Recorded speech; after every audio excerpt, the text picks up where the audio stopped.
Good morning, good afternoon, and good evening. Welcome back to another edition of Locked On Seminoles. Happy Friday, everybody. It's your boy Drake here, and I know I'm a little overdressed for the occasion, but I had a little phone call I had to take care of. But we'll be remiss if we didn't say thank you to each and every single one of you for the love and support, for making Locked On Seminoles your first listen each and every day. But you're not here to talk about me or why am I wearing a suit and nice little dress shirt. You're here for part two of our sit-down interview with Mr. Trey Rowland for a State of the FSUnion series. Today, we wrap up the football talk and do a little personal Q and Trey with Trey. We discuss some wrestling, some UFC, and we also ask the age-old question: which program does Trey Rowland hate the most? And also, how much does he hate this said program?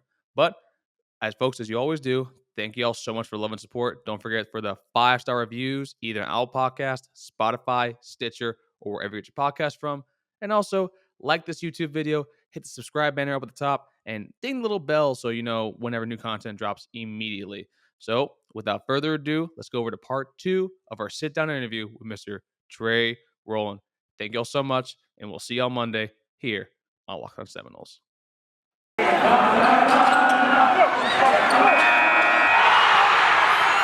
You are Locked On Seminoles, your daily podcast on the Florida State Seminoles, part of the Locked On Podcast Network.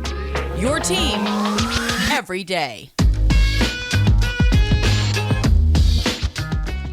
So in light of the financial issues after Taggart, obviously, that we're still in and we're going to be in for a few years, is there a fireable performance this year even in your mind?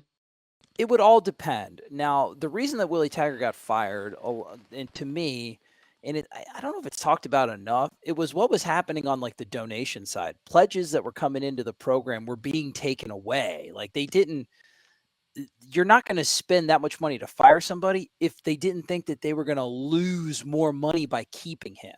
Yeah. So yes, there is a fireable offense. And if there's all those pledges that go away, it would have to be a lot to can him, I think. Agreed. Because you have the buyout money. But to me, there's 100% a scenario where he could be fired after this year. Like it's not out of the realm of possibility. An injury here or there. It's not like an elite schedule, but you're getting kind of boned because all the quarterbacks in your division, Malik Cunningham, Phil Jerkovich, like you're going against Tyler Van Dyke. There's not a lot of gimmies on the schedule this year. So it could be easily an 8-win season. It could easily be another 4 or 5-win season. It all depends. What's LSU going to look like? They're eating in the transfer portal as much as we are. Brian Kelly's got a fake Cajun ass accent. Like, well, all right, who knows how many graduate assistants he's going to run, like video machinery? Like, who knows what's going? Like, who knows what week 2 is going to look like? Man, I don't know. I just moved to Marietta, and it's really hard when you're around it all the time. Hard. It's family. It's hard. All right, right now. I've got my contractor, and he's like I'm like, hey man, how's it going? What you gonna do? He's like, well, we're gonna get up there and work on the deck today, and I think we might be able to get your railings in. I'm like, sounds great, man. I'm gonna rub. Oh, you know, it's like I caught him earlier today. Actually, you can't help it. All right, so in his credit, although it was a pretty piss poor Southern accent, I think you're right though, man. Family. It's a weird schedule, but I think a lot of it too, when you look at the teams on it, is going to come down to timing, right? This is a schedule that if it's laid out the wrong way, right? If you get like Boston College and then Miami and then Florida, like kind of like we had this year, right? Where we had the meat grinder of those last 4 games. Yeah. Could go really, you could have a tough stretch. I think if you play Boston College, then you have 3 weeks, then you have Miami, then you have 2 or 3 weeks, then you have Florida. There aren't really any crazy tough pockets there. Clemson's going to be in there somewhere, but look how that went this year. So, right. I think that's a good way to frame it, though, right? It's not a number, it's a performance, but it also, to me, is a bare minimum of making a bowl game. I think this is the season where it's I couldn't see. We've got to be able to go to the Shreveport. Like, who gives the Wahans Bowl? Yeah, right, it doesn't matter. Fun accents in Shreveport. Duke's Mayo Bowl. Here we come next year. Yes, or the Barstool Bowl. Ultimate irony. Yeah. Oh, Jesus Christ. Oh, right. Trey, you have to go into the ring, Royal Rumble style, though. So it's a 4-way. Like, no, what's it called when it's a 4-way no tag, like a 4-way every man for himself. It's a fatal four-way. Fatal four-way. Yeah, you got a fatal. You got a Talking about fatal like battle four-way. royale rules. There's Battle royale many rules. You just got to get variations, them. but I get the spirit of the question. Let's not Okay. get bogged down in the technicalities. Yeah. It's got to be Wrestling against 3 Florida State players. Okay. Okay. Who do you think you'd have the best chance of coming out with the belt if you put into the ring? Like Current? on the current roster? Current roster, 3 dudes, best chance of coming out with the belt. It doesn't mean you're going to, but who do you think gives you your best chance, and why is it? And why is it Fitzgerald, Groathouse, and Yeah, I don't want to go all specialists, but I think Cotton Fitzsimmons Gerald, the kicker, I could take him, no issues. I liked him when he first came in because he was like texting like cougars and stuff on like Twitter. Like that was fun. But a Swift, it'd probably be like a Bane knee or something. The snap, he'd be done immediate. I was thinking about maybe the punter, but I think he could kick me. the Australian kid? The Yeah. Australian kid, you don't want the guy's got a mullet too, No, ugly don't as do hell. that. Don't do that. Keyshawn Helton, lovely individual. I could powerbomb him through a table, no questions asked. Especially like he's still not 100% movement off the injury. I would use that to my advantage. There would be like many joint manipulation locks, a figure 4, wear him down, boom through the table, not a problem. Now we get to number 3. Who do I think who's Too bad Corey Durden isn't here, you know. Now, is it somebody that I'd like to fight or somebody that I think I could? No. You're trying to win this one. You're trying to win this. It's got to be on the outside. All right, give me who is I was gonna say Kevin Knowles, but he's pretty scrappy. No, he's no, he's a hitter. that's a South Florida boy. You don't want that. I'm trying to think who's your best option because you already got them down. So we're gonna go. I think you're gonna want to go with someone. Lawrence Toafili, you could blow on him wrong. No. Here's what I think. I would go with I'd go to Ontario Wilson because I don't think he doesn't handle like he's made some good plays. He doesn't handle contact off the line well. Being a slow white mass of slow twitch muscle fibers, contact is all that I have. Now, athleticism, he burns me. I think that we could use some Greco-Roman maneuvers, and I think that he would fall to an angle slam through a bed of thumbtacks. I think we lock on the ankle lock, tap, tap, tap, game over. I hold the belt over my head. So that's who I'm going with. I'm surprised you didn't pick Gino English or Tate Rodemaker. No, I was gonna put Tate's sneaky athletic. And Gino, I didn't even know he was a real person until you just said that. That could still be a fake name. It sounds like the name of like a frozen pizza brand. So I don't even believe that kid exists. That sounds fire. Yeah. That's fair. But I'm putting Brady Scott in there, and here's why. Because I think you want one offensive lineman, because to me, that's a free win.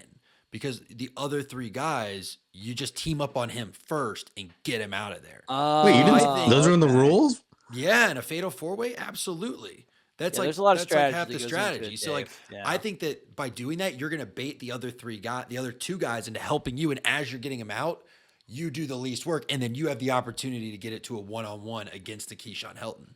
So I think. All right. Well, you can be my manager for this, Max, because that's solid strategy. You'll be my Max the Brain Heenan, and you can help me out. We'll figure that out. But those are my picks right now. I kind of like your idea of picking a guy to like be my heavy. Maybe I'll hide out in the corner. He'll do my heavy and then I'll turn on. We'll do the heel turn, the classic heel turn. Drop the leg, no issues. 96 bash at the beach. There's plenty of ways to go. I like yours better, Max. I'll do yours. My let's go be Brady. What's up, guys? Drake here. Sorry to pull you guys away from the interview with Mr. Trey Rowland, but us here at Locked on Seminoles would be remiss if we didn't tell you guys about our friends over at Get Upside. Get Upside is an incredible app for every single one of you who buys gas that y'all need to know about. Get Upside has been getting our listeners earning cash back each and every gallon of gas every time they fill up by simply going to the free Get Upside app, either in the App Store or Google Play right now. And once you head over there, use promo code SCORE, SCORE, for 25 cents per gallon or more on your first fill-up cash back. And if you want to cash out at any time, you can use it to your bank account, either to PayPal, or even though I use the e-gift card for Amazon and other brands because you know I live on Amazon and you know your boy is priming a lot. So head on over to Get Upside right now. Use promo code SCORE, SCORE, to get 25 cents per gallon or more cash back on your first tank. Might as well get paid when you're filling up at the station, folks. Let's get to it. And I got one more, then I'm going to turn it over to my compadres here, but I love asking you about pro wrestling because it's such an Good. underappreciated art form. It Well, too, is. actually, have you seen the show Heels yet? Have you gotten into that? No, that's with the guy from Arrow, The right? guy, amazing show. It's basically Friday Night Lights with pro wrestling in small town Georgia. It's a phenomenal show. Sounds good to me. Yeah. Yeah, it's on I'll Stars. check it out. Wonderful to watch. If you could get to do on live television a match with any wrestler, and I don't mean like you have to try to beat them or this is going to be WWE. You guys are going to plan it out. It's going to be like Yeah. the full experience. Who would you want your like one time under the lights in the squared circle to be against? 100% no doubt Chris Jericho. Okay. My favorite wrestler of all time. I think I think the objective pro wrestling Mount Rushmore, for a variety of reasons, people don't think he's kind of like the George Harrison of the Attitude Era, because everybody talks about, McCartney's like Stone Cold, Lennon is like The Rock, and then George Harrison is, to me, is Chris Jericho of the Attitude Era, arguably maybe the most talented of all four, right? So we can go. That's a whole nother discussion for another episode with you guys. But Jericho's my favorite wrestler of all time. The promos would be absolutely fire, and he is experienced enough to lead me through a match to where I think that it would be okay. I could get by on charisma and piss and vinegar, and I think we'd have at least 2-star match, something like that. Maybe have like some weapons in there to hide my athletic deficiencies, but no doubt in my mind it would be Chris Jericho. It would be my one and only wrestling match, and it would be Chris Jericho of any era. It would be Y2J Jericho from late 90s. I'd take kind of short soccer mom, kind of like softball lesbian haircut, short trunks heel Jericho. Oh, I would take Painmaker spike shoulder Jericho. Like I would take them all. Like he's the best. I love Chris Jericho. Yeah. And you would end that off with some of the bubbly too, right? After the match? I'd let it. He'd smash it over my head. Yeah. Jericho's he's a very giving performer. He likes to put people over. No doubt, man. He's getting the win on me, and he's brutally kicking my ass. But he would let you full send a 2x4 into his face because he's also a lunatic. So like that. I don't know. He's a face guy. I don't know if he'd do that. Back of the head, probably. Back of the head. Yeah, man. A good back chair shot. We could be creative with it. It'd be fun. Mine would be Jeff Hardy from like 99 to 03, like when he was skinny enough where me and him were about the same size. Yeah, he was billed at 95. No, pre-painkiller. So that was good too. He was billed at like 195. So him and I are about the same size. He's very acrobatic. Like we could do some cool stuff in there. It'd be fun. But anyway, gentlemen, I know you guys got some That's questions. A good for this pick, segment, man. so. That's a great pick, Max. That'd be a fine match. That's a real throwback. So Trey, every time we have you on here, I'm always the one to ask you about UFC MMA questions. Yeah, let's talk. What's up with your boy Connor, man? What is up with him now?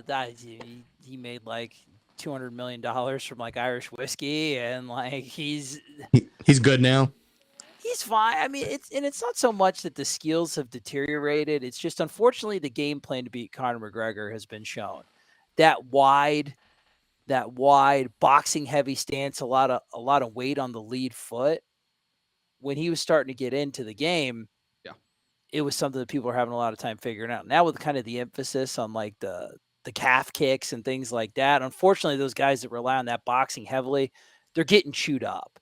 Now, I think Connor actually looked a little bit better in that third Poirier fight than a lot of people gave him credit. He was doing some interesting things. I don't think he would have won the fight. It's just, I don't know, man. I still like the guy. He's entertaining, but I mean, I'm in no delusions that he's like in the top 5 of any weight division. But every time he fights, I'll watch him. And I'm more of as far as like my guilty pleasure of like the guys that I enjoy at the top of the sport right now, it's Max Holloway with a bullet, man. I'm big like you. Obviously, you're a big Ohana guy with your Mackenzie Milton hoodie.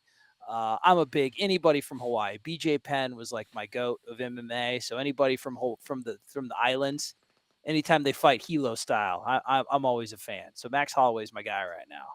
What's up, guys?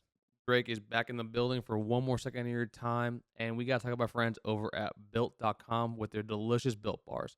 Folks, you know what the deal is. 130 calories, 4 grams of sugar, 4 net carbs, and 17 grams of protein. It's the best protein bar out there that tastes like a candy bar. You know, I'm the head honcho of the Cherry Barcia squad. You got Max over there with the peanut butter brownie brigade. And you know, Dave will pretty much eat anything you put in front of him, but he is a cookie dough connoisseur. And if those flavors don't hit it for you, Don't worry, there are 19 different flavors to choose from. And go to built.com, use promo code LOCKED15, that's LOCKED15, and you'll get 15% off your order. Once again, promo code LOCKED15 at built.com, LOCKED15, get 50% off your order. Folks, it's the new year, new resolutions. Start off the right way with Built Bars from built.com. Yeah, no, trust me, I'm a big Blessed Holloway guy. And I guess my last one, because now we saw that the Masvidal Covington card is coming up in about 2 months. You got Ngannou versus Gane happening this weekend. But I'm going to Yeah. go actually a little more over to the boxing side. You see that Jake Paul Okay. right now is out there, making money. He's knocking out Tyron Woodley. Do Yeah. you think that, and in my personal opinion, I think he will, do you think he'll ever take that sort of stab over actually into the octagon? Because I know Masvidal definitely will take that fight for the money. I don't know that he really has to be honest with you. The type of money that he's making, there's no way that Dana White's ever going to co-promote a fight with like Paul Productions or Triller or whatever those like YouTube boys, whatever they do, right? Like Dana White's not going to do that. They hate each other. And Jake Paul's making a lot of money. I could see Jake Paul taking an MMA fight and maybe like his own promotion. But to be honest with you, there's no need for him to do that. You keep on picking these hand-picked guys that you're 100% going to beat, keep like being as annoying as you possibly can be so people can like mind screw themselves into like thinking all the ways that they want this guy to lose. You're going to fight Ben Askren, who couldn't, I don't know, dude. He couldn't crack an egg with an overhand right. He was one of the worst like I liked him as an MMA fighter. He was interesting, but probably one of the worst stand-up fighters of the modern era. Boom, knocks him out. Tyron Woodley had a good right hand, not much else besides like his wrestling. And for the last like 5 or 6 fights that he had, his problem was that he had no output. He wouldn't throw the punch. So Nope. Jake Paul picks him because he's got a decent highlight reel from like 7 years ago. It's a great handpicked opponent. He's got fantastic management. He's picking these people that everyone hates him enough that they can kind of cloud their vision to see that they have a chance of beating his ass, and then he beats them. And then you want to come back because you want to see the guy get knocked out. So to me, just keep doing what you're doing. Have your little standoff with Dana White. I don't know, maybe pick like an MMA fight in a couple years against like Ken Shamrock or some other like Tito Ortiz, some decrepit guy. He'll never do an MMA fight unless he's really desperate because he doesn't have to. I mean, and you can see the MMA guys are kind of. I want to push back a little bit here because I think I know where to go with Max actually. Yeah, because I actually follow I like to know about this stuff because I like to be bothered. It's sort of my thing. Like I don't like the calls, but I like to watch. I like to listen to Impulsive. I like to get pissed off about them. I can only make it through 5 minutes at a time, so it takes me a while to get through a show. But I think he's the worst. Like we was talking the other day about how he's going to go play in the NFL next. Like that's his thing. But also you got to remember, like him and his brother were state champion wrestlers in Ohio, which like the powerhouse wrestling states are Iowa, Ohio, and Pennsylvania, and now California. So like they have that gene in them, right? Like they like to be a competitor. And I think he's going to get to the point where he's going to kind of go, okay, I've made enough money. Like I want to prove to myself and I just want to see if I can beat some of these people. I don't know. I think there's more competitive drive in him the more money he makes, right? It becomes like $10-20 million stops being a lot to him. He's going to go, all right, let me see if I can actually maybe go make a run out of this. He'll be wrong. He's going to get the absolute I would be interested as a converse to your point. I don't know if I can think of too many data points where as the more money that people made, the more that they challenged themselves athletically and professionally. Fair. That could be something that happens. I mean, he could do it. He could do it if the money's right. He's going to do anything. Like maybe he'll fight Dana White in an MMA fight. I have no idea. Well, I look at kind of like that would Floyd. Be he just doesn't need to. But I look at like He's got Floyd a good and Connor, shtick right? going on. Like Floyd did that, or Connor did that fight because that was his life-changing money. But if Logan gets to the point, because he has so many other income streams, if he gets to the point where he's got $400 million in the bank and he's got nothing, it's why Carrot Top. I will kill myself if that guy ever gets $400 million. Right. Unfortunately, I think that's going to happen. That's a very sad state of like indictment on the state of affairs in the world. Yes. But that you're right. Unfortunately, Max, that is a very real possibility. But like, I could see. Look at Joe Rogan wouldn't getting a black rule it belt, out. same reason. I don't know. I could see him saying, I don't think it'd be a Ken Shamrock, but yeah, I don't think he's going to go fight a title fight. Now, I also want to see him fight people his own weight class because he loves to do these like weird catch weights where it's like he gets to sit at 191 and Tyron Woodley's got to eat 5 peanut butter sandwiches to get up to 185. But To me, it's not an interesting endeavor until he fights even another amateur boxer. Like I'm fine with that because the guy, his tools for like an amateur, like starting out professional, he's got a good pull right hand. Like he's very good at getting people to come to him and then step over the right, but he's not doing it against anybody worth of note. So he actually does have some tools, like not like a professional boxer or anything, but he does some stuff. Technically, it's very meat and potatoes, but it's actually very effective. And you can see he's beating the dog shit out of all of these like MMA and other professional Nick Robinson-y athletes that, want to, cosplay in combat sports. So he's got some things that are interesting, but he can just fight washed MMA fighters until the end of time and pick fights with Dana White and get rich. Now, will that get boring? Will people finally get wise to the shtick, Max? I don't know. We'll see. But I'm not ruling it out. I just don't think it's you don't need to do it. He'll still make a lot of money. Yeah, and that to me is an ego check too. Eventually, I'll pay you just want $25 to every time to watch him get punched in the face. I will. Yeah, I'll steal it off of a Korean website every time to watch him fight. I will tell you that for sure. Oh god. All right, let me get one last question in here. Trey, I've wanted to ask you this. Let me end it on football, quickie but a goodie. The NCAA grants Trey Rowland one death penalty. Which program are you giving it to? Other than University of Florida, because we know it's going to be his answer. No, Yeah, all right. Other than that, then. How about to any non-rival? Let me give out. That's what I'm saying. Go outside the rivals. All right, so I'm gonna do because it would be all that, and then I'd even extrapolate it out to like Clemson, Oregon before Dillingham went there. I've always we've had fun. We've had a lot of beef since 2014. The school that I would give the death penalty to, that's not a Florida State rival, is Texas Tech University, and it would be in honor of my man Mike Leach for not paying him for the 2009 season. Where they own the money. They never won 9 games since, and they never will again. They used that sovereign immunity bull crap. Craig James killed 5 hookers, allegedly. Satire. I don't want you guys to get in trouble. CJK5H. He gets it. Craig James is a douche. His son's a liar. I would do that. I would take out my GAT and just boom, right in the Red Raiders, which pains me because they were my other team when I was going to college. Like just air raid. Just pioneers of the air raid, man, where my boy Leach spread his wings. But I know that if I could, I'm sorry, Texas Tech, you're going down, and it's for your sins of the past. They finally caught up with you. Love it. Karma's not a bitch. She's a mirror, man. It happens. Yeah, no. All right. Well, on that happy note, I don't think I can say that was a great question, man. I love that. Trey, we always love having you here, man. This is just too much fun every single time. I hope that you enjoy the winter in Iowa, and more importantly, I hope that now that the kids are getting a little older, maybe you make the trek down to Tallahassee one time this year. Come see. I'll let you guys know. Yeah. Absolutely. Yeah. We'll see. It may be time. One's turning 2, the other's turning 4.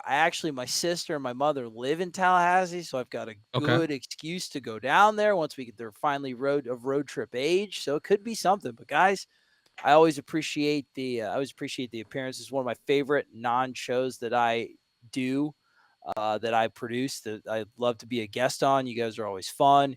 You're growing. You got a good thing going. I love the dynamic. You let me basically say whatever I want. So I'm also a fan of that. So whatever I can do to help you guys in the future, all you have to do is call on your boy and I'm here. But you guys are doing great things and I appreciate you having me on. It's been fun. Absolutely, man. It's been great, guys. That was Drake. That was Dave. I'm Max. And that was Mr. Trey Rowland. And this was Locked On Seminoles. Take care, everybody.